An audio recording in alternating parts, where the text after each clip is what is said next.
we've pretended that it's okay for the digestive tract to be eating oxalate all the time, and we don't care about it. It's okay for the bloodstream to have oxalate after every meal for 4 to 8 to 10 hours elevation after each time you eat a significant amount of oxalate, which for some people is 3 times a day. That flowing through the liver after the meals is okay. It's not. We have basic research that doesn't get enough funding that shows within 40 minutes of a significant amount of spinach, which should probably be half the amount of a normal cooked serving, but done as a smoothie, if you put basically 700 milligrams of oxalate in a spinach smoothie with fruit, 40 minutes after that volunteer takes that spinach smoothie, their circulating white blood cells, which are intended to fight infection, no longer can do their job. They are now putting out pro-inflammatory cytokines, which is asking the body to come rescue them. So your rescuers are now in the hospital dying off because you just had a spinach smoothie. Welcome to the Baby Let's Talk podcast. In this episode, I had the pleasure of talking to none other than Sally K. Norton, Ivy League nutritionist and author of the book Toxic Superfoods, How Oxalate Overload is Making You Sick and How to Get Better. Sally K. Norton holds a nutrition degree from Cornell University and a master's degree in public health. Her path to becoming a leading expert on dietary oxalate includes a prior career working at major medical schools in medical education and public health research. Her personal healing experience inspired years of research that led to her book, Toxic Superfoods, which was released in January 2023. After suffering for decades from chronic health problems, nutrition educator Sally K. Norton discovered that the culprits were the chemical toxins called oxalates, lurking within her healthy, organic plant-heavy diet. Her book shines a light on how our modern diets are overloaded with oxalates and offers fresh solutions to this problem. Enjoy this episode with Sally K. Norton. On to the podcast. Hi, Sally, and thank you so much for coming on to my podcast. It's so nice to be with you. I'm looking forward to today's discussion. It'll be great. Me too. Could you just introduce yourself to our listeners? Who are you? What do you do? And what are you passionate about, etc.? I'm Sally K. Norton, and I'm here in the U.S., nutrition geek, lifelong, and decided to study nutrition as a teenager at age 12, barely teenager. And I've worked in the field of public health and research development. I've worked in various communities, have a really diverse background that includes integrative medicine and holistic healing approaches. And I really was struggling with health issues my whole life and kept trying to do the right thing. Ever since kindergarten, I was interested in eating well. So I've been kind of eat great food, organic, homemade, healthy, but not healthy. And it really broke my life in many ways and broke my career. And I was at a place of complete disability at one point and trying to dig out of it to figure out why I had to have a hysterectomy with endometriosis that wasn't even diagnosed, why I had all these fatigue problems all these years, and why my arthritis was coming back, and why did I have a sleep disorder? After my hysterectomy, I couldn't do anything. I couldn't read the mail. And so the doctor sent me to a sleep lab because the labs for me looked fine and I physically looked pretty good. So, his default is if I don't know what's wrong with him, send him to the sleep doctor. And lo and behold, I didn't know this, but my brain was waking up 29 times an hour. Oh, wow. Yeah, it's too much of a zombie. I didn't know that the arousal state was continuing. So the brain in this neuro, kind of what we call, chronic activation, chronic over-onness. It can't stay down. It can't settle. What is keeping it from settling? Well, they say it's a toxicity. And the literature suggests the prominent theory at the time was this endotoxemia from overgrowth of bacteria in the body, often all the way up into the small intestine, where you call that SIBO. So small intestinal bacteria. I thought, I must have that because I have all this belching and bloating and problems, especially at bedtime. And it all landed to finding out that this chemical that's in foods that I know causes kidney problems, including kidney stones. So we know in the field of nutrition that people with kidney stones and kidney problems should not eat foods that contain a lot of this oxalic acid that we often refer to as oxalates. So in my mind, that's what that was about and not anything else. But it turns out that that very chemical was the one that had been dogging my health all along, and I didn't know it. So I ended up discovering that to great chagrin, where many of my health problems are connected to this, including severe arthritis, foot problems, disability with my feet for 30 years, fatigue, and so on. And that darn sleep disorder, and probably the hysterectomy and the endometriosis and so on. So that, to me, I'm connected with information and resources and people. I know a lot of holistic healers. I know functional medicine doctors. I know conventional doctors. I work in hospitals with my colleagues are in the health field. And we didn't know what was wrong with me. None of us knew. So I felt a real deep need to understand what's the physiology of poisoning by sweet potatoes and Swiss chard, and studied that and needed to write a book because I knew there was someone else out there that was struggling with the same problem that I was having, eating healthy foods, not being healthy. So I'm like the oxalate educator now. Yeah, you I are. have this little book that's in 6 languages. It's translated. Toxic Superfoods is a book that I wrote explaining the science that I discovered and understanding the culture around the fact that we don't know about it, that most people have never heard the word oxalate. Exactly. Really off the language. Now it's starting to come into the language now because this book, Toxic Superfoods, after 2 years out, is starting to reach an audience that's really interested to learn. And we have it also in Chinese, Vietnamese, Polish, German, Spanish, French. I think that covers it. So Okay, I need to push for Icelandic and Norwegian now for them. Yeah.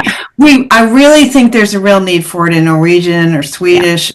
There's been articles written about me and my work from years ago because there's some smart folks up there who've cottoned on to this. Yeah. So, yes, you published your book, Toxic Superfoods, in 2023. And I have to say, like you said, I did not know anything about oxalates before I read your book. I had heard about it, but I didn't really know anything about it. Now, in your book, you challenge the prevailing perceptions about certain popular health foods, and that many foods that are commonly thought of as superfoods may actually pose health risks due to their high levels of oxalates, which are basically naturally occurring compounds that can accumulate in your body and potentially lead to a variety of health issues. So for anyone like me a couple of years ago who's not familiar with oxalates, could you just explain what oxalates are and why they are important for everyone to be familiar with and understand? Yes, most definitely. And that was a beautiful summary of thank you for that. Oxalates are referred to in plural because it's a multitude of forms and chemical forms and physical forms of the parent compound oxalic acid. Oxalic acid is a 2-carbon, very small organic acid that has 4 oxygens on it. So it's very oxygen heavy, which is an interesting thing. They call it a dicarbolic acid. It always carries at least 1 negative charge, which gives it a certain reactivity, and that means it dissolves in water. So it's an ion. We call that an ion when it has a charge. It can be loose like that in a fluid solution, like your smoothie or any food with water in it, in your chyme in your stomach, and so on. But it connects with positively charged molecules, which are predominantly minerals. And it can drop a proton and have 2 negative charges, and it loves to hook up with calcium. And calcium and oxalic acid seek each other out almost. And in nature, it defaults to calcium oxalate. And that single molecule can pair up. And when you get 8 or so pairs, it can, what we call, precipitate out. So it's no longer floating as an individual molecule. It's now coming together and forming a nanoseed crystal, which therefore can grow. And that is the principal ingredient in 80% of all kidney stones is this calcium oxalate. The doctor calls it a calcium stone. They fail to tell you that calcium is the innocent bystander of the chemical that is really the cause of that stone. Exactly. So it's being shrouded. Like oxalates are oxalic acid plus the salt forms, calcium oxalate, potassium oxalate, sodium oxalate, magnesium oxalate, iron oxalate. You can form these crystals with any minerals, including heavy metals. And it can change around. Sometimes that can break back apart, and certain ones break apart real easily. But when it changed into crystals, there's all different types of crystals that can make. There's this dihydrate form, a monohydrate form. There's different shapes. Plants actually use this tendency in order to store calcium and make crystals deliberately. So when you eat a plant food that is high in oxalic acid, you're almost always getting calcium oxalate crystals with it. So you have oxalates in that food because you have oxalic acid and you have calcium oxalate in various crystal shapes. Plants deliberately build crystals in a particular shape and store them in certain places in their tissues for certain reasons. And it's very fascinating to see that in one case, they build a plant that's designed to be a dagger. It's a double-pointed spear that's like a toothpick, sharp on both ends, deliberately designed as weaponry. And in the most poisonous plants, that toothpick has a groove in the middle, up and down the length of it, that can hold proteases, oxalic acid, and other toxic compounds. So it can penetrate mucosal cells of the mouth, throat, stomach, and so on, and deliver more of these toxins right through into the body, because your mucosal lining is quite lean. It's just one layer of cells. This spear can penetrate 2 layers of cells. So even that mucosal lining has mucus and other protectants that tries to repel these things. It's quite possible that these crystals are causing a lot of abrasive and mechanical damage, which in itself is a form of toxicity. So it's like eating sandpaper or glass dust. And the acid itself, that's the one that can just float into the bloodstream, into your body. The crystals tend to stay in the digestive tract and cause a little inflammation and harm there. And the acid is the one that starts getting into your bloodstream and messing with your vascular system, the cells that line the vascular system, the white blood cells that ride around in the blood to protect us from infection, the red blood cells that deliver oxygen. They are all in harm's way when oxalate gets into the bloodstream. Yeah. But why do we, the people in general, not know of this? Why hasn't anyone heard of oxalates? Because, of course, I'm generalizing a bit here, but people in general have never heard of oxalates before, me included, just a few years ago. And I've even gone through medical school, even though we don't get much, if any, nutrition education there. But in my med school, we did have a course in nutrition, but I've never heard of oxalates before.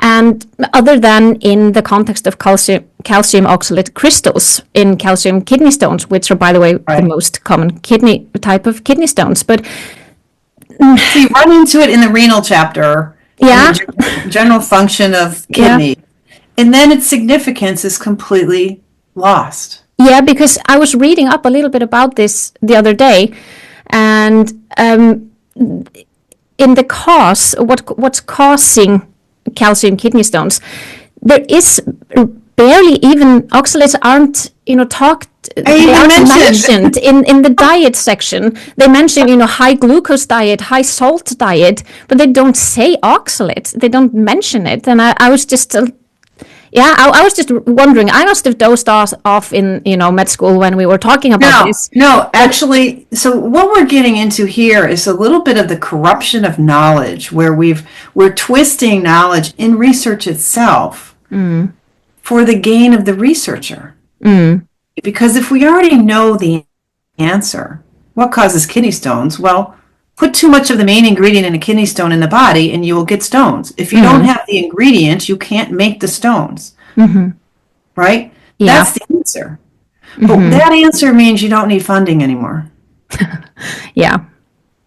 Exactly. And the folks who are writing the protocols have a lot of investments in these diagnostic companies. They own the big diagnostic companies. They own the profit side of the disease.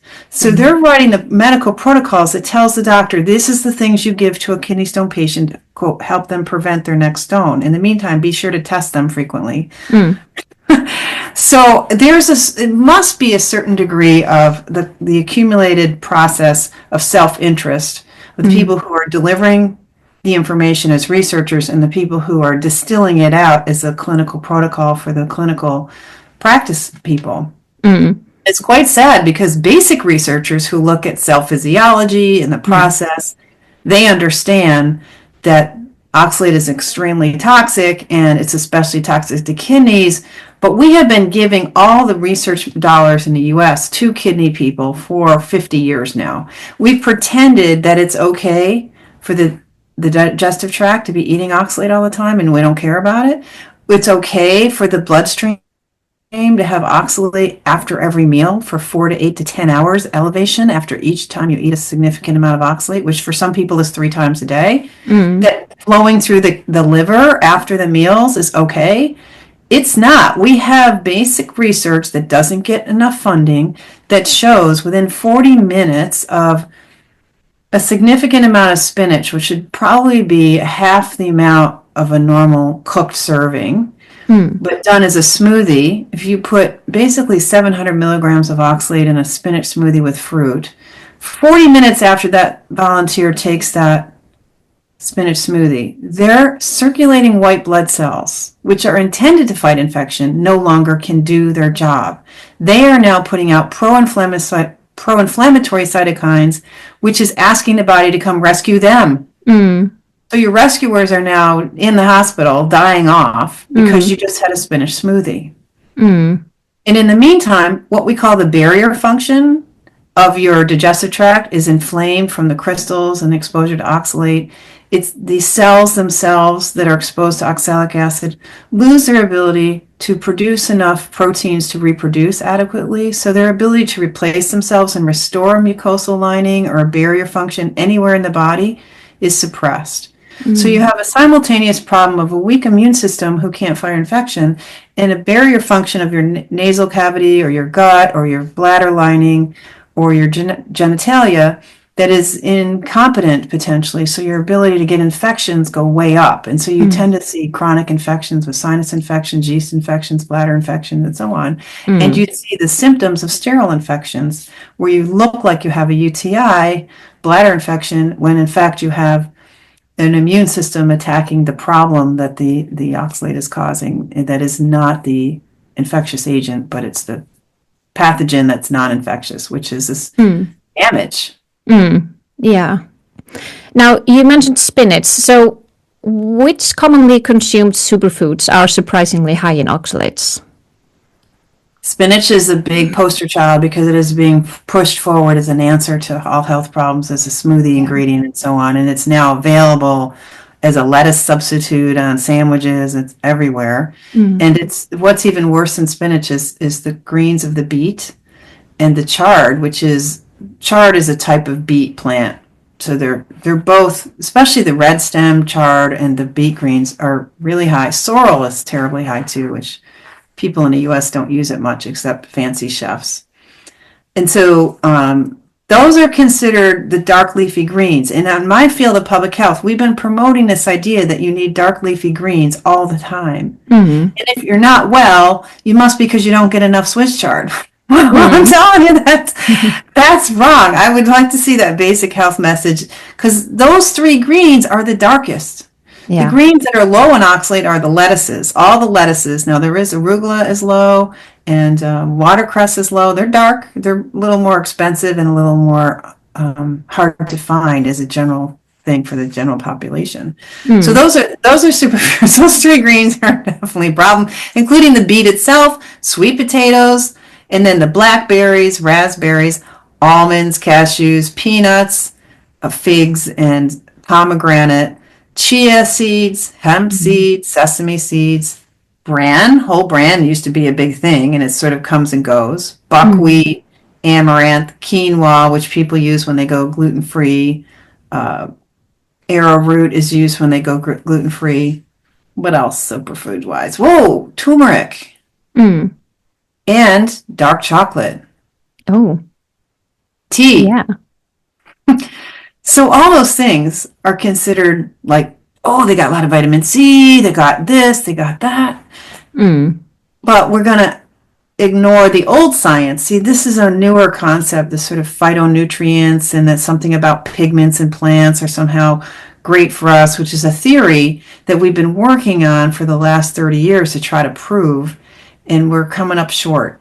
The idea that polyphenols is really pushed heavily, is still being pushed heavily, and it's a real mixed bag. We don't understand tannins and other polyphenols well, but we got this benefits hope, great hope for benefits from these compounds without full proof, and a willingness to ignore what we already know about their toxicity. Because I got to sell my career as a researcher, my new ideas. And by the way, these are so pretty on magazines, so pretty as ingredients in supplements.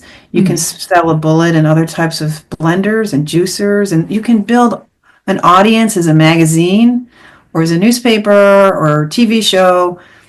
This is a very easy message to get across, that you need to eat rabbit food, lots of it, and buy special equipment. Go back to the store a lot. It's great for the economics of a lot of people involved. So it's a pretty story that's not working out.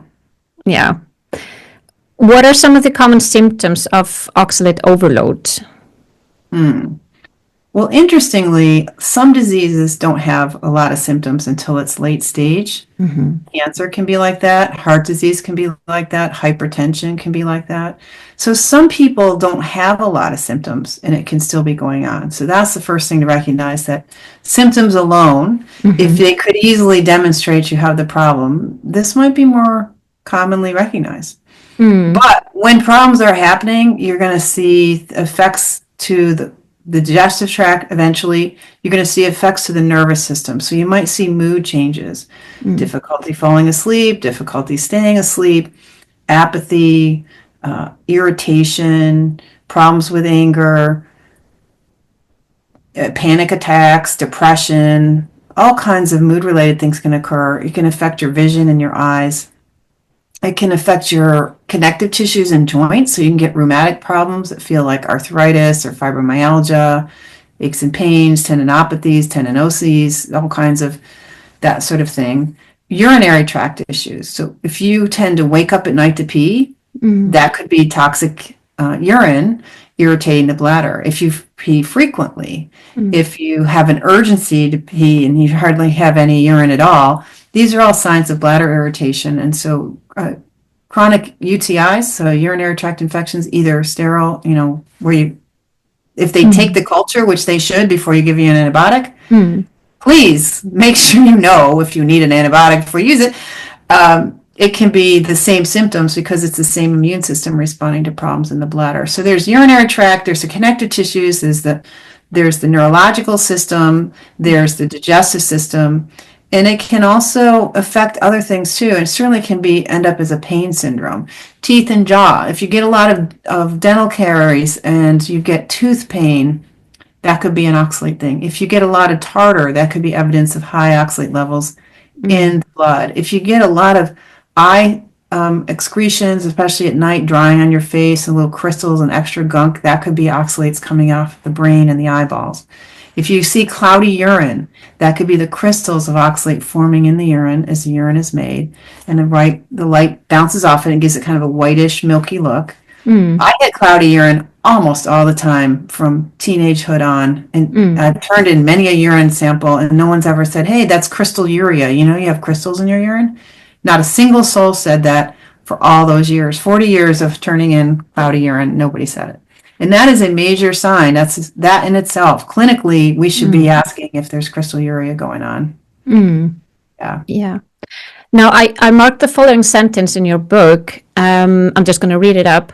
Oxalic acid chemically bonds to calcium and other minerals and interferes with the cell energy production. I find this particularly interesting, and this explains very well how oxalates can have such profound implications on literally every system in our body.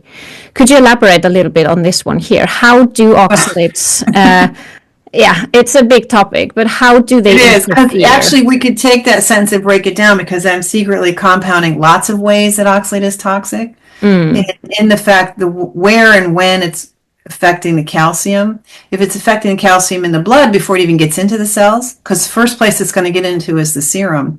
And potentially, we don't know necessarily what conditions promote this, but potentially forming calcium oxalate in the blood, reducing ionic calcium in the bloodstream.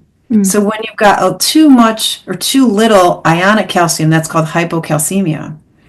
And hypocalcemia will cause certain things. Eventually the parathyroid glands will come on to tell the bones to give us more calcium. There's a little period of time. It takes some time for the body to adjust to that and correct that.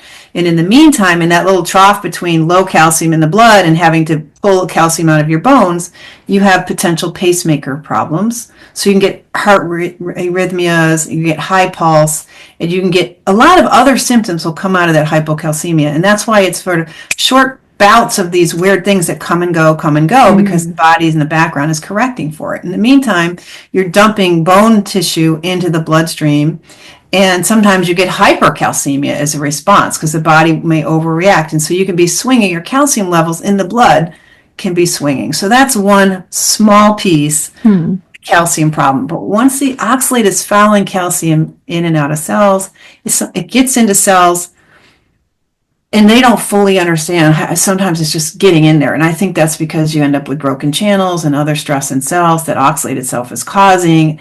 Oxalic acid gets in there. Now there's calcium ions, very few in the cells, that are tightly controlled by the suborganelles. So that we've got the endoplasmic reticulum and the mitochondria who have careful control over calcium.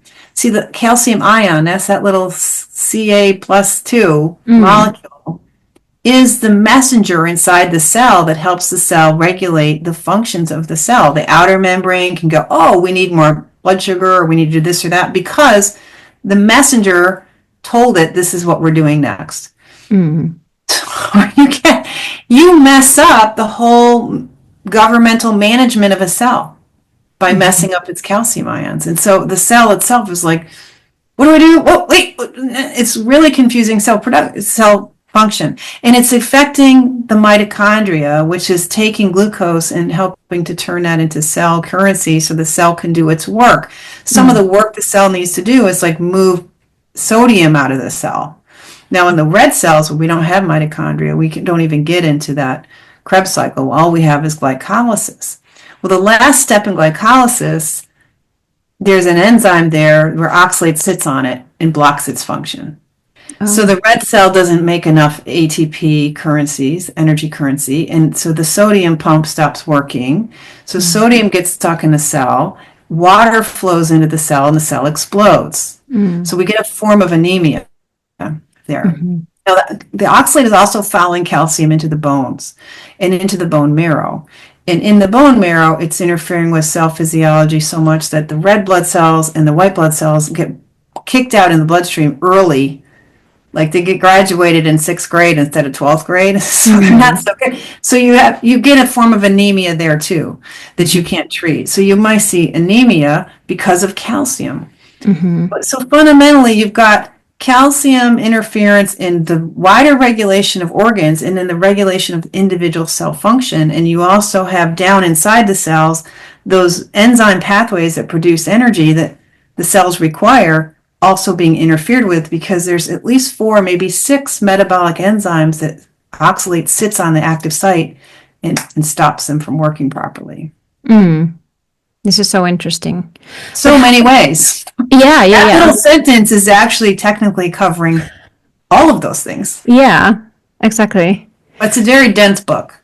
Yeah, and it's, I'm reading it for the second time, and, I feel like I haven't read it because I feel like I'm getting in so much new information. So, yeah. But how much oxalate, then, is our body designed to handle? Because I learned in your book that some amount of oxalate is produced in our body endogenously, but otherwise we get it from the foods that we eat. So how much oxalate is produced by our body each day, and from what is it produced? And then how much oxalate are we then able to handle from our diet? Right, so there's the dividing point. Some oxalic acid you eat gets in the body, and some oxalic acid is made in the body. And there's a gray space in the middle. We call one side exogenous, or coming from the outside, and we call the other side endogenous, coming from the inside. So the endogenous side actually is a pretty small fraction that's coming from hydroxyproline, which is one of the amino acids of connective tissue. So as you break down connective tissue, because you use your legs, your bones, your body, and you turn over tissue, these amino acids can convert into oxalate. And if there's a lot of inflammation, then that process is exacerbated and you get a little bit more. If you're low in B6 or B1, especially B1, you can make a little bit more.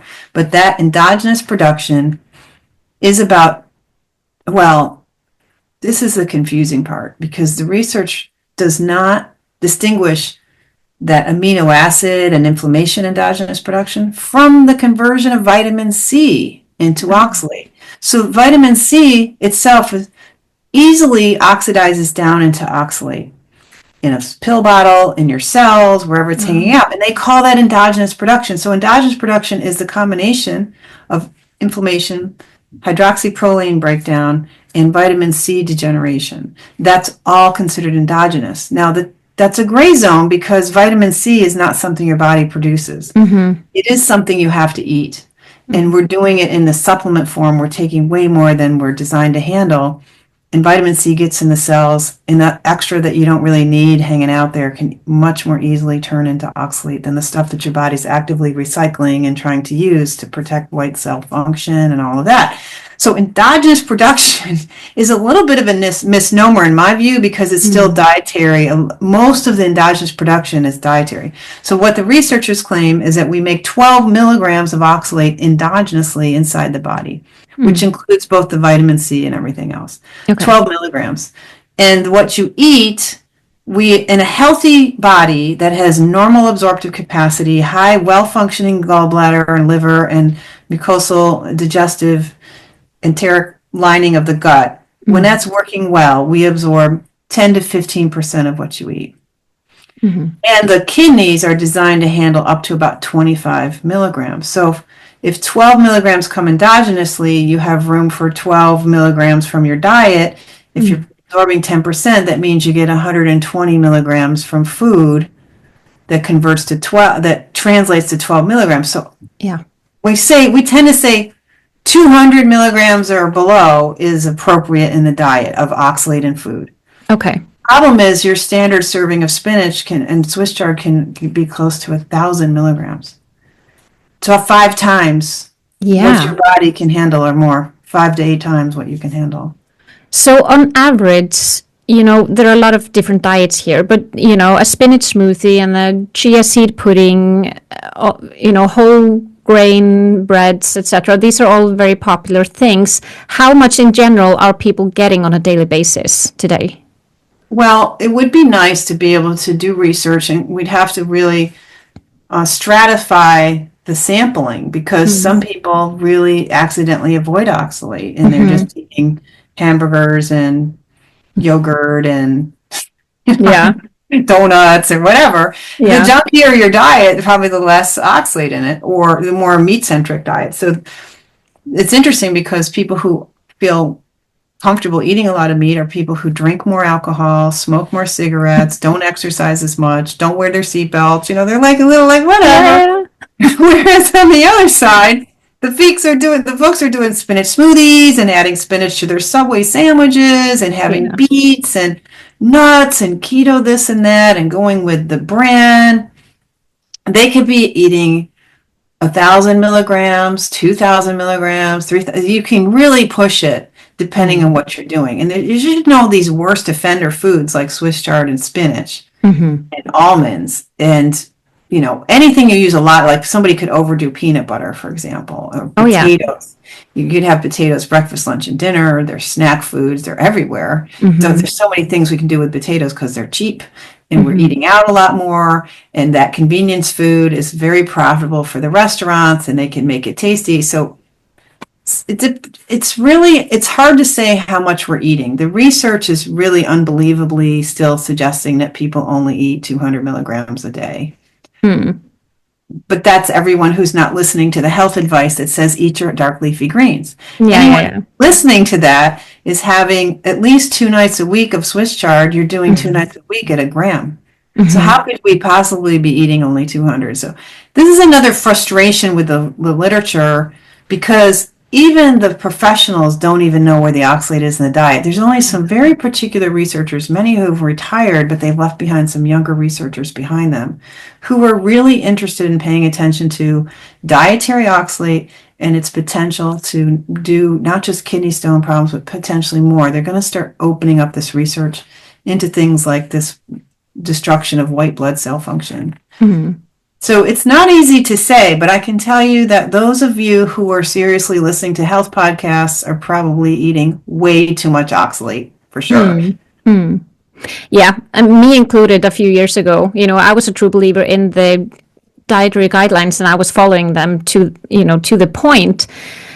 And I was thinking the other day, at one point my diet was chia seed pudding made with almond milk in the morning, and then a smoothie during lunch with some other things, but it always had a lot of spinach in it, and I was addicted to peanut butter. So just that. That's a lot. Yeah. That's a lot. Yeah. And interestingly, that almond milk technically has less than the chia seeds, but it's probably providing a huge amount of the oxalic acid that gets into your body, because the acid is now free to be dissolved in the watery solution of the almond milk, which makes it very absorbable into the bloodstream. The almond milk is really interesting because I think and the smoothies, anything where you're grinding it up in a liquid, juicing or smoothifying spinach opens it up as a floating individual ion surrounded by water molecules that kind of escort it right into the body, versus an oxalate that's attached to fiber or attached inside some vacuole inside a plant cell.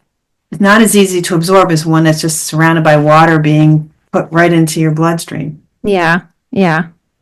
Now, what How about did you feel? I mean, that's a very toxic diet. You're describing a suicidal diet. Yeah, and looking back, I was, I've always been very active and training, but this was my sickest.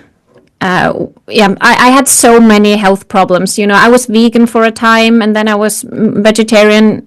Integrated a little bit cheese and a little bit dairy here and there, but I felt horrible. I had 2 kids at the time, but we were trying for a third, and I was infertile. I was losing my hair. I was having skin problems, sleep problems, mood problems.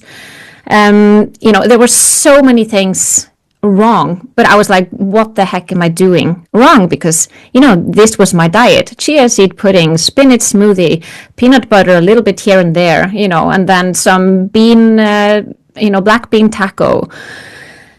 I thought I was doing everything really, really, but I was just lethargic and Having all that neurological meltdown. Yeah. All that energy loss, the neurological symptoms, the reproductive symptoms, all classic oxalate poisoning. Yeah, exactly.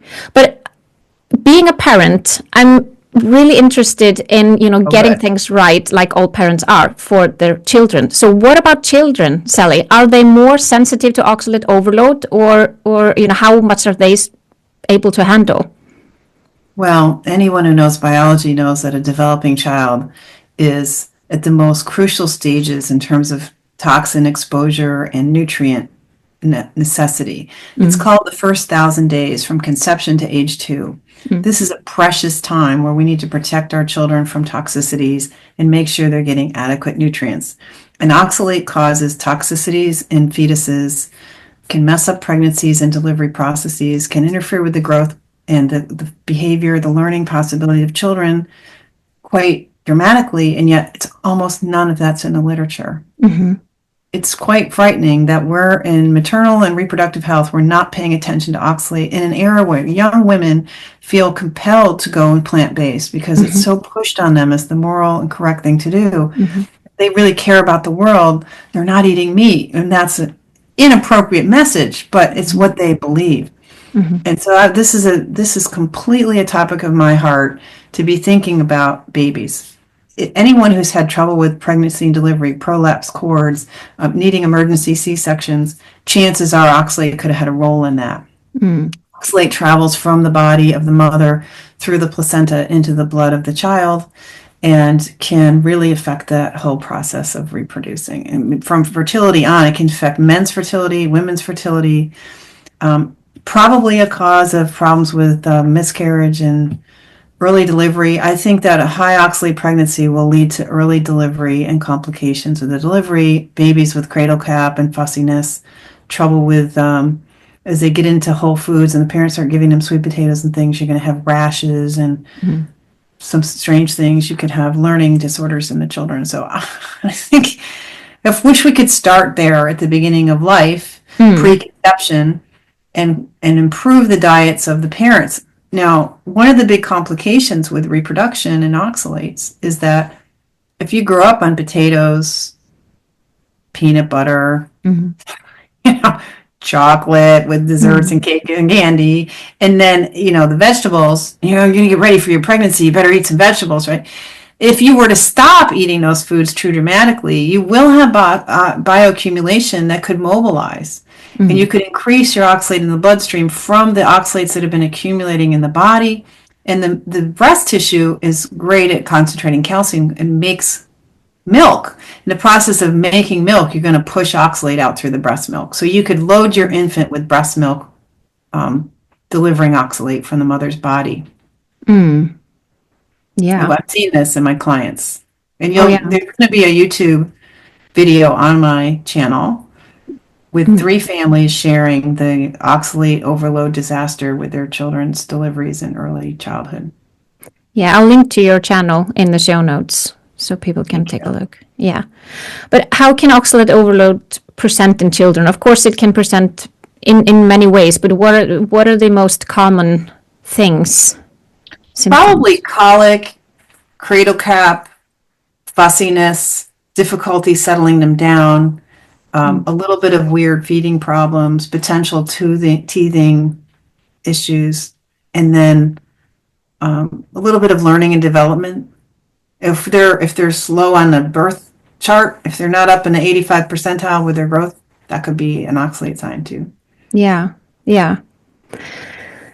I wonder because I actually have one example of my youngest daughter just now recently, who's almost 2 years old now, and I'm actually wondering, 2 weeks ago when I picked her up from kindergarten, the kindergarten teacher told me, she was very proud of her. She told me that my daughter was only one of the few kids who drank all the spinach smoothie that they had made for the kids that day. And I was like, I just froze, because for a second there, I thought that this must have been some kind of hidden camera thing, because I had just been listening to one of your podcasts in my car on the way to pick her up. And the weekend before, this was on a Monday, so the couple of days before, I had been starting to read your book again and preparing for a talk today. So I was just like, is this some kind of joke? They never make spinach smoothies, but exactly now she says, oh yeah, and she drank it all. And I was like, okay. But anyway, I just froze. But then I was just thinking, okay, I'm just going to observe her a little bit. And a couple of nights later, so not the next night, but the night after that, she was having trouble sleeping. She woke up at 2:45 in the morning or in the middle of the night, and she could not fall asleep again. There was nothing seemingly wrong. She wasn't getting sick. She wasn't crying or in pain or anything. She was just very restless, and she could not fall asleep again. And I tried everything I could, but it didn't work. So I was just wondering, in retrospect, could that have been caused by oxalate overload? Because she is absolutely not used to eating high oxalate foods at all. And during me breastfeeding, I'm still breastfeeding her, and during my pregnancy, I was on very low oxalate diet. So she has never been exposed to high oxalate, and now she had this high oxalate spinach smoothie. Could that have been caused by oxalate overload? Absolutely, it could have been. It's sort of classic that it's going to affect the sleep, and we don't know how much oxalate she got from your breast milk. If you had been on a high oxalate diet like you described, and now you're low, she could be some. It seems that these kids that get a lot of oxalate in the breast milk are sensitized to oxalate. One child that's going to be featured in this video, she refused to eat sweet potato. She absolutely, look, Mom, don't give me this. She's a pre-verbal little infant, but she's clearly not tolerating the high oxalate food. So yeah, I would say, be interesting if we could watch this in children and do some research on it. And it's complicated to connect it, but hopefully she quickly got rid of it. But the fact that it's affecting her sleep shows that there's neuroinflammation, and there's a chance that where her body is most being affected is the brain. Yeah. Which isn't surprising me anymore. It would have surprised me in the beginning that this is so neurotoxic and affecting the brain, but based on my clients, we're all having brain issues from the oxalate. Yeah, exactly. In regards to this, do you have any advice for parents, how parents can maybe find the courage, you could say, to go against the norm and say, for example, to the kindergarten or preschool or the school, I don't want my kid to eat spinach or chia puddings, etc. Because I find that very difficult, firstly, because I don't know always if you have the right to demand these things, if there's no allergies involved. And secondly, I find also that people look at me like I'm nuts when I say that I don't want my kids to eat some of these high oxalate foods because, they just look at me like, what's wrong with you? You should be wanting your kids to eat spinach. That's a superfood. So I can never mention anything like this without explaining myself, and I find it, I find it difficult. So, do you have any advice for parents? In regards to this? Often that parent is a woman. So regardless of her advanced degree in health, she's just a mom and a woman. And so it's a difficult conversation for women to be assertive on their own behalf, but they're willing to be assertive on behalf of their children. But I think ultimately we have to start these conversations with questions and ask people, did you know that spinach has the compound that makes kidney stones and arthritis and can make children wild banshees and running around? If you don't want the kids in your institution running around or being unable to focus, you should realize that this isn't good for them and just educate first and then say, and in my family, we have a sensitivity to this compound and I really need to protect my children from it. So please we can call it an allergy, even though it's a toxicity, put it as an allergy on the kids' allergy list. Please do that for me because this toxicity is definitely affecting my children's ability to sleep and learn. To me, that's how I would try that conversation. Yeah. That's a really, really good starting point. It really is. What about, when we're starting our babies on solids, a lot of the advised foods to start on are actually high oxalate foods like potatoes, sweet potatoes, beans, spinach, etc. Yeah. What now the moderns, the fancy ones they're making here in the US have literally layers of quinoa, beets, spinach. Like it's an oxalate disaster. A little jar, extra, you pay 3 times more than you pay for the regular stuff, and you're just buying a toxin. And then there's these little snack foods, these little puffs that have spinach in them and other fancy ingredients, carrots and quinoa and spinach in baby food. Oh boy. Yeah. What do you do? I mean, we have to go back again and say, folks, these are novel inventions. They seem like we're like giving a kid a head start. Well, we thought Mozart was going to make everybody a genius, and that didn't work in the 1980s.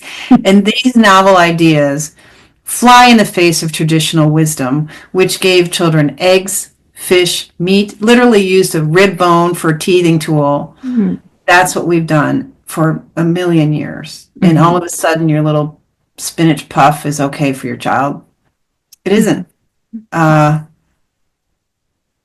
The problem is we are content with getting along with the culture, but we're really selling ourselves short, and how do you make people brave in an era where anytime you express an opinion, it's an argument now?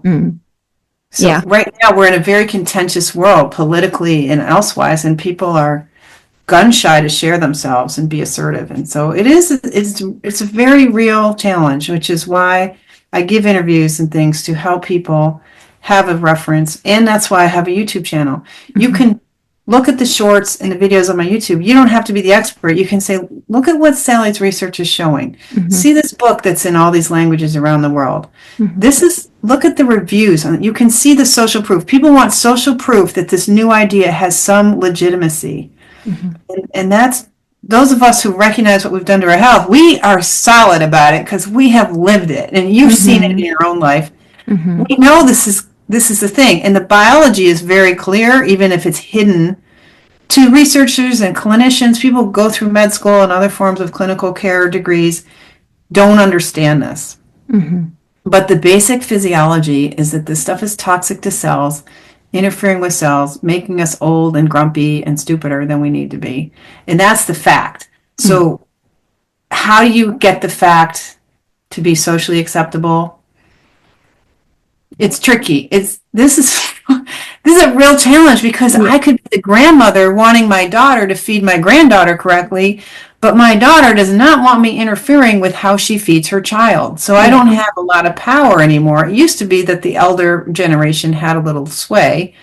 It's harder than ever to do this. So all I can say is come join me, come read my website, read my book, meet people who have this, and really solidify your understanding so people can't knock you off and you're in a better position to help others. And there are plenty of people who are open to the idea of, plants aren't exactly, this isn't Disney World. Plants have to be toxic. It's basic biology. If they weren't toxic, they'd be extinct. And even the ones we produced for the produce department, we've had to invent the produce department because plants are so toxic. Only certain plants are allowed in the produce department for a reason, because most plants are not edible by humans. And if we could just come to agree, people say, no, that's not true. Okay, go eat in the woods for a few weeks and see how you do. But that, again, we have so much cultural denial because we believe so heavily in this plant-based concept and that plants are so good for us, which has never been proven, but we believe in it anyway. So this is a very fascinating problem of sort of our mindsets. Yeah, I don't know if I have all the answers, but I'm trying to help a little. Yeah, I think you help a lot. So we've mentioned some common foods that are high in oxalates, but could you just go through what foods are low in oxalates? So in the produce department, you have the whole cabbage family, which is cabbage, bok choy, collard greens, all kinds of stuff like that. This is a huge number of cabbage family vegetables. They're quite low. That includes kale, is pretty low. Relative to spinach, very low. Yeah. All the lettuces, arugula, watercress. There's a lot of produce you can eat, especially in the leafy green department. So you still have all that. In the seeds department, watermelon seeds, pumpkin seeds, and sunflower seeds are low. And coconut. I use coconut a lot. It's very diverse and versatile food.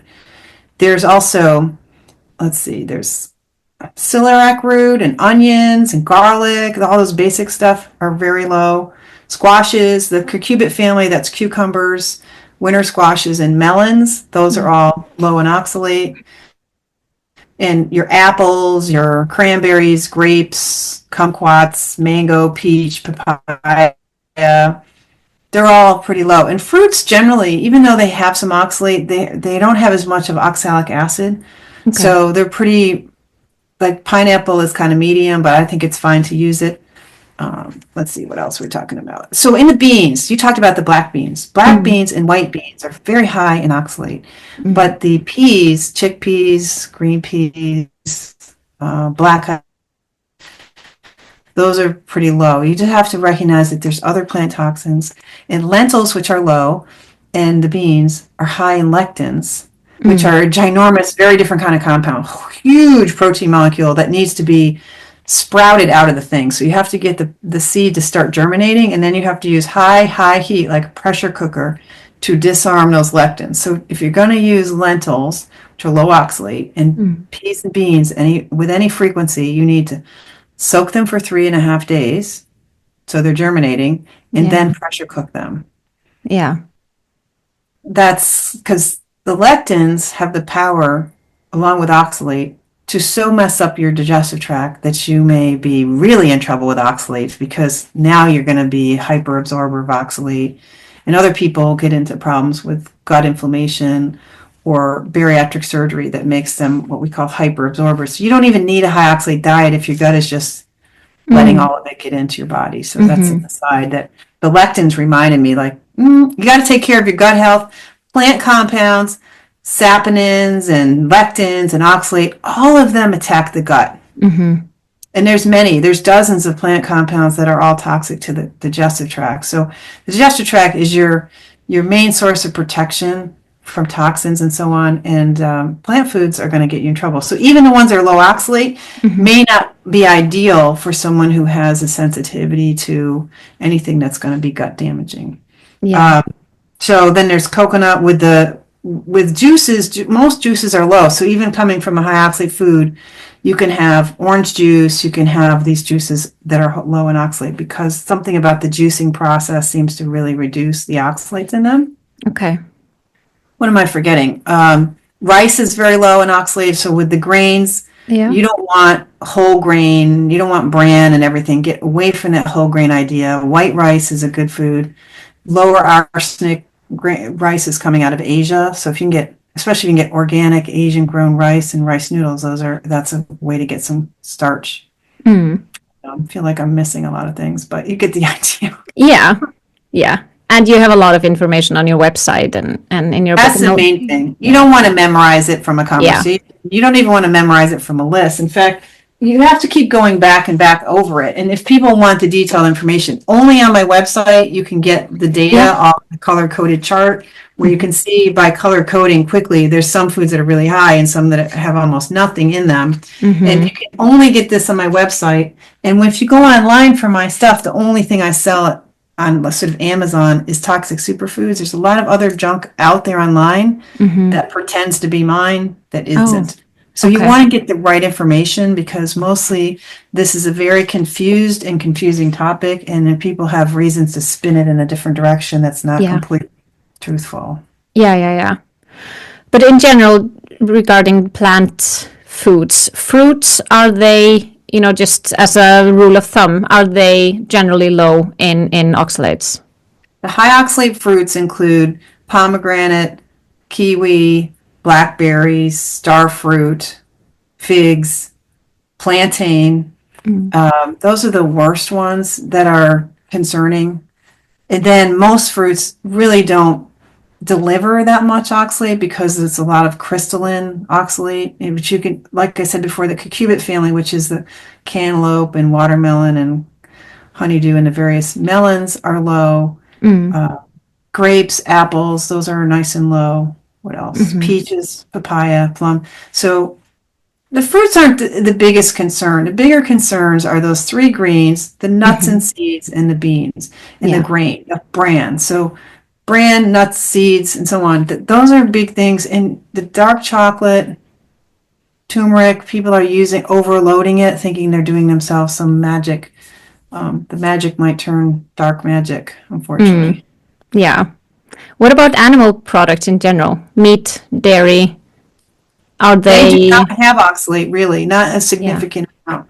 There's a little bit of oxalate produced in ocean water, and there's a little bit of oxalate potentially in some tuna here and there, but the testing is not thorough enough, and I don't think it's enough to be worried about. Because it's with a toxicity, it's about the dose. And you're not going to eat enough seafood and tuna to have it add up to anything significant. So you have to know plants and funguses make oxalate. Animals are usually so young, they're not accumulating at a level where it's nutritionally significant. Yeah. What about honey? Honey is interesting, isn't it?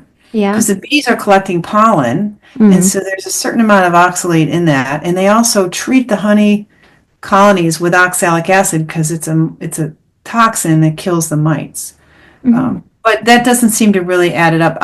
Honey has some oxalate in it. Of the sweeteners, it has the most oxalate in it. Okay. But you'd have to overeat a lot of honey to have it be a big problem. Yeah. So worrying about the small things, Yeah. nah. We just want to get those worst offender foods, which are the key nuts, the key beans, the bran, and the three nasty greens, plus the sweet potatoes and white potatoes. If you can work on those and then get around to worrying about how much dark chocolate we're eating, the rest of it is probably a wash. Because you don't want to go zero oxalate. Maintaining some oxalate here and there in your diet helps to maintain these deposits in your teeth, jaw, eyeballs, brain, shoulders, joints, marrow. That's hanging around in your body. Your thyroid gland has got some oxalate. You don't necessarily want to mobilize all that fast. It'll slowly, as the body continues to maintain its tissues, it'll slowly clean out if you have a low enough oxalate diet. But by eating some oxalate, it keeps your body from going on a project. Gets still involved in a giant, let's clean up the whole body at one time. You can make yourself very sick, and it's worse than oxalate coming in. So oxalate comes in, hangs out in the body. Now you go too low, too long, and the oxalate wants to come out as one big project, that's an inflammation project. You turn on inflammation, you got this additional toxicity of breaking up stuff inside your tissues with cytokines and things that make you swollen and grumpy. It's not so you don't have to worry about things like the honey if you're taking care of the other things. Yeah, and we'll circle back to that in a little bit. I want to ask you a little bit about oxalate clearance. But first, I just want to ask you one thing about regarding seeds, as we know that they are high in oxalates. Have you looked into, the oxalate amount in seed oils? Because there's seed oils in everything. Are seed oils high in oxalates? So I meant to mention this earlier. Remember I said that oxalic acid is an ion with a negative charge on it, and it's an ion that is like water. Water is a polar molecule, so it hangs out in water. So if you know salad dressing, oil floats on top of water because the polar water and the non-polar oil repel each other. One has a charge and one doesn't. So they're separate. With oxalate, it wants to be in the water part. So when you take, say, almonds and you grind them up, or olives, you grind them up, the oil floats to the top. And we take the oil off and we leave the oxalate in the bottom. Okay. So all fats and oils have no oxalate, essentially. Okay. So olive oil, peanut oil, almond oil don't have oxalates. A lot of your hand creams and your body products, they might say almond oil. It's not oxalate in that. It's just the oil. Yeah. That's a hard concept for people. But again, you can separate the oxalate from the food. You make potato starch from potato, and there's no oxalate in the potato starch. Yeah. You make oil from the whatever it is, the nut, seed, or fruit, and you don't have oxalate in the oil. Yeah. Same with turmeric. Whole root turmeric, high. Curcumin extracts made from turmeric, very low, almost none. Yeah. Now, just a short in regards to different kinds of diets. What kinds of diets are generally high in oxalates? You mentioned earlier gluten-free, but it's like keto, paleo, plant-based, etc. What kind of diets are especially high in oxalates? Right. I would say the most common one is people get off gluten and they start using buckwheat and high-oxalate foods. That's very common. The vegetarian diet is usually got some high-oxalate foods like the black beans and the white beans. And that's every day, day in and day out. And it's also potentially malnourishing depending on how vegan-ish it is. The plant-based, especially plant-based keto, we start relying more on spinach and nuts. Any diet that's got nuts in it. You could be dairy-free and making homemade almond milk. Homemade almond milk has 10 to 20 times or more of the oxalate than store-bought almond milk. Because at home, you're actually expecting the almonds to give that rich, creamy flavor and texture. At the factory, we can use gums and other fillers and chemical techniques to give you that body and texture you're expecting. So they can use a very small amount of almonds. It's still quite toxic, even with a small amount of almonds. Yeah, exactly. Now, in regards to, if you want to reverse oxalate overload, how can we do that? And does it take a long time to do that?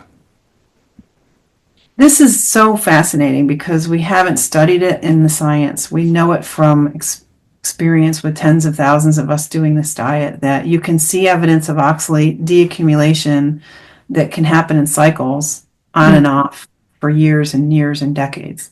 And when it starts relative to the change in the diet is unique to each person. So it's hard to give a great answer except that oxalate accumulation will lead to a need for deaccumulation out of the tissues or clearing it out of the tissues that can last potentially a lifetime, depending on how old you are and when you begin. In the beginning is when you stop having meals every day that exceed your kidney's capacity for excretion. So when you have a meal that's over 200 milligrams of oxalate, or so, you're going to get some degree of accumulation for the 10 hours that follow that. And if the next meal has enough oxalate in it, it might just stay in those tissues. And it'll collect in tissues that have inflammation, damage, that are trying to heal, that are reproducing, that are recovering, where there's infection. Those are all areas where those tissues can't defend themselves from oxalate. It doesn't repel. It collects there and starts building deposits. It seems that glands will collect it and the thyroid gland is almost universal. So you probably have you most likely have oxalates in your eyes, brain, teeth, thyroid gland, bones and bone marrow, and kidneys. Those tissues could take their sweet time to recover. And so literally, like with the thyroid gland, your thyroid function could get better for a while when the inflammation goes down, but then when it goes back in and becomes an inflammatory, what I call like a toxic superfood, or excuse me, a toxic super fun site with, how we have barrels of toxins buried under old gas stations, petrol areas, chemical production facilities, old factories, and so on. There's this toxic stuff down in there in your tissues. And what do? You got to get in there with a crew that's specially equipped to dig that up and carefully move it out and not have it bust out onto the streets and put on a trucks or whatever that can get everywhere in the neighborhoods. Like, it's kind of messy. So you want that to go as slow as possible. And it's you will see often these waves of problems where you're not sleeping well, your mood goes bad, you see the cloudy urine, you see the nighttime urination, you get aches and pains, you get gout, you get tooth pain, you get some funky thing with the stuff in your eyes. At the same time, you can see, I no longer get sinus infections. Or, my back doesn't hurt like it used to. Hey, wait a minute, this is working better. So you simultaneously, as you get down to a level of oxalate consumption that allows your body to heal, you'll see some things get better, but you may see funky things like attacks of gout when the body tries to get it out of your big toe or your wrist or your ankle. Yeah. So in regards to oxalate clearance, could you explain that a little bit, what that is and why does it happen and when does it happen? Right. So the body is paying attention to how much oxalate's in your bloodstream. Yeah. So after a meal, it's high. That's when the oxalate starts accumulating. And then if it stays low for a while, because what's happening is that the kidneys eventually take it out of the blood. So it got there by the meal, got into your bloodstream, it traveled around the whole body. It's kind of high for 4 to 8 to 10 hours after the meal. You pee out what you can, but in the meantime, you got this collection. And the collection will stay there as long as there hasn't been at least 3 days of it being really low. So you need about 3 days of eating lower oxalate to be in this clearing mode, mostly. Now, some people get to the point where they're so sick that they're just what I call spilling it, and it's just they're just toxic. Other people's system is controlling it better, and some people, they don't really notice this oxalate deaccumulation process for many years after they go on, say, a full carnivore diet, which is a ketogenic diet that's usually low in calcium because it usually has minimal dairy products and low in carbs. So without calcium and carbs, there's less energy and equipment to do the work of deaccumulation. So I'm seeing for some of those people, a big delay. Other people, the minute they go carnivore, within a couple days, they feel funky. So why are some quick to clear and some take years? Who knows? I mean, we haven't done the research to know. Yeah. That's an answer. There's a question there about, in science, we use something called the bell curve. There's this diversity of responses, and we don't even know what the characteristics are on each end of that bell curve, where some people are quick to clear, some people take forever, but most of us is within 2 weeks of the diet, the big top of the bell curve, that the bulk of us, within 2 weeks of going low oxalate consistently, you will start to see some stuff and you'll think, this isn't working for me because I don't feel good. Not feeling good is part of this clearance. Yeah, exactly. Could you share maybe a particularly impactful story from one of your, either from your research or from some of your readers or clients who have adjusted their diets after learning about oxalates? The stories are all remarkable, and the ones that impact me the most are the fact that people come to me with depression and neurological problems, and they're convinced that this is why. And for the first several years, they had to convince me. I'm like, really? Depression? No, wait a minute. Really? And now I can see so much of this neurologic distress that just in general, if you have mood problems, if you're anxious, if you're apathetic, if you feel like you don't care about things or you don't have the emotional zest for life, this could be neuroinflammation, which oxalate can cause. Water on the brain. One gal, so bad, so much water on the brain, zaps all night long, just being tortured for years, and all kinds of problems that would land her in the emergency room periodically, over and over and over again, to the point where she was literally going to commit suicide and go to Switzerland for assisted death. And luckily her doctor gave her my book, and they recognized this was an issue, and she just started having stuff coming out of her eyes like crazy. She literally dabbing her eyes like this all day and night long, like this frequently, just like that, over and over again. And she's now out of wanting to commit suicide and starting to come back. I've had 3 or 4 clients who were women in their early 30s, in the bed, disabled, unable to care for themselves, barely able to brush their own teeth, not able to get up and feed themselves or take care of themselves at all. Getting out of bed, getting up and downstairs, getting out and starting to live lives again. People with just bladder stones and no other problems. The bladder is so full of stones that it is literally a stone and the whole urethra destroyed by crystals. And the rest of him was fine. Everybody is so different. Fatigue is common, but this guy with the bladder problems had no fatigue, no effect of his learning and his performance. He's in his 70s and can stand on his feet on his computer all day, but he has to wear a diaper maybe for the rest of his life. So that was very disabling, by the way. Yeah. Very. Yeah. So what are some practical tips that you give for people who are looking to reduce their oxalate intake? So take a deep breath and take a little time, learn the list of the worst offenders, and assess your use of those worst offender foods. Are you a potato person? Are you a dark chocolate person? Are you a spinach person? And identify those top 5 foods that you use and pick one and learn how to live without it. Find another thing to have on those for those meals where you're using that food, and learn that process with that. And take your time. So you can gradually knock out a food one at a time.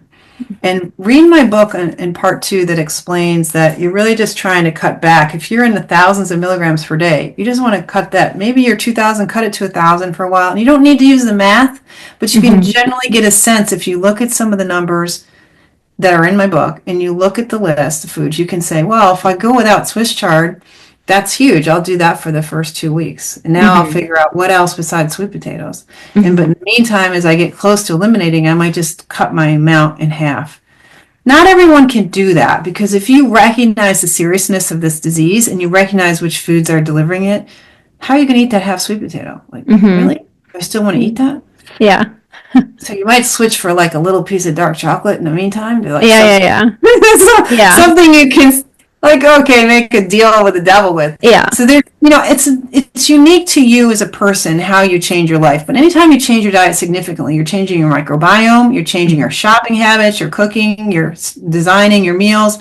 It takes a certain amount of patience, and that's good because you don't need to leap into super low oxalate too fast. But often the solution is up the amount of protein you're eating from animal foods, include more of that in foods, and displace some of these other foods with more butter, eggs, meat, and so on, and fish. Yeah. So how has your research into oxalates changed your own personal eating habits? How does your diet look now? Well, my research has really been about how is this causing all these different problems? And how is the immune system and the cells being put in this kind of deranged performance? And that's a whole nother field of, okay, now that you have a pro-inflammatory problem of particulate crystalline particles polluting your cells and annoying your immune system, how do you get your immune system and your gut and everybody calm again? So that's where we get into some issues where down the road, with your immune system working so hard on this tissue accumulation of these particulate polluting crystals, how do we get the immune system to calm down? And some of us have to restrict our diet even more because now our system is reacting to everything. So that's one reason I want people to not get into this clearing illness of getting sick on the oxalate deaccumulation, because we don't want to overwork the immune system. And that's really interesting question, is how we calm that down. And some of that is some more dietary restrictions, unfortunately, but it's not a restriction to you if it makes you feel good. Like, no, I just eat the stuff that makes me feel good, and the other stuff I don't like, because it's not really a problem for you. It just looks funky on the surface. I don't know what, that, you can't eat that, what's wrong with you? Like, there's a little bit of judging going on around the edges of your life with people, maybe. But it might just separate your real friends from, it might help you get some clarity there. So for me, my diet is kind of restricted now, because I'm from a family that has allergies. So I am this sort of metabolic type that can be a pretty high energy immune system that wants to be overly involved in everything. And so I think that is less about diet and more about new technologies, whether they be peptides or exosomes or stem cells or immunotherapies. We've got to find ways to help immune systems be happier again. But generally, I would say what it does for you, for all of us, for our dietary evolution, is to recognize that animal foods belong in a human diet. Need the nutrients. We need fat like butter. We need the other nutrients they deliver. We need the protein. And those are nourishing us safely without lectins, without oxalates, etc. And we just generally need to get back to recognizing that those foods are indeed good for us, and plants need to have some suspicion, and vegetables are probably optional for most people. They're not this essential thing that we're told they are. That is countercultural. That's considered highly controversial. But these new insights are needed at this time, because our human health is not in a good shape. I love what you said there, nourishing us safely. It's that's a really, really good point. Yeah. Just before we wrap up here, Sally, what inspired you essentially to write Toxic Superfoods? I was so aware that I had all this resources of knowledge and connectivity with good people who are in the healing professions, and I could not know what was wrong with me from early in life to almost age 50. I was clueless about why I felt so lousy all the time, why I spent a decade on painkillers and so many hours in wheelchairs and crutches and so much arthritis and so many things in life I could not do. And I couldn't help myself, and neither could my friends and colleagues. I knew there was someone else out there who was in my position, and this book was for that person. And it turns out there's many millions of people who are in that position. Yeah, that's why. It's been really, really impactful, this book, on my life, and all those who I recommend reading this book or checking you out. They come back to me and just thank me for pointing you out. Oh, I'm so grateful that you picked this up and that you can pass it forward. That's literally what is happening all around the world. This is so life-changing that people are helping complete strangers in the grocery store, in the produce aisle, in the checkout aisle. They're starting conversations and with people who are being told they have 3 months to live. Oh, I have lung fibrosis and thyroid problems and this and that. I only have 3 months to live. And someone says, if you read this book, I bet you have a lot more than 3 months. So impactful. Is there anything else that you would like to add before we wrap up, Sally? Well, I'm really glad that you've got listeners who are still with us. Yeah. Thanks for hanging in there, because this is a big topic and it's really worth your time, and that you've given it this time. I'm so excited about that. Please hang with us and come check things out and keep learning this, because I'm just beginning the learning, and I know more about this than anybody else I know. And I feel like I need another 5 decades to keep learning. It's really exciting to find out how to grow healthy people and how to get silly things out of our way. This is so easy to do. I mean, you might have 2 foods that you shouldn't be buying at the grocery store, and your life is going to be better. You're going to age better. Your whole family will be better, and you'll hardly notice that change. It doesn't have to be high drama. It's you get more bang for the buck out of this than anything. It's like quantum. The littlest change, profound benefits. So come hang out. Yeah. That's awesome. Thank you so much for today, Sally. And I just thank you for taking the time to talk with me today. You're more than welcome. Okay. Thank you. Bye-bye. You're great. Oh, thank you Keep so much. working with me, dear. We'll get more for your people. Oh, yeah. Thank you so much. Keep in touch. Thank you. Yeah, you too. Bye-bye. Bye. Thanks for tuning into this episode. If you're looking for more information or want to check out any studies I reference, head on to my website, babyletsmove.com. You can also join me for a workout through my app called Baby Let's Move, available in both App Store and Google Play. And don't forget to connect with me on Instagram and YouTube for even more content. If you enjoyed today's show, please consider giving it a 5-star rating or a like and share it with a friend. It really helps me reach more amazing listeners like you. Until next time, keep moving and stay healthy.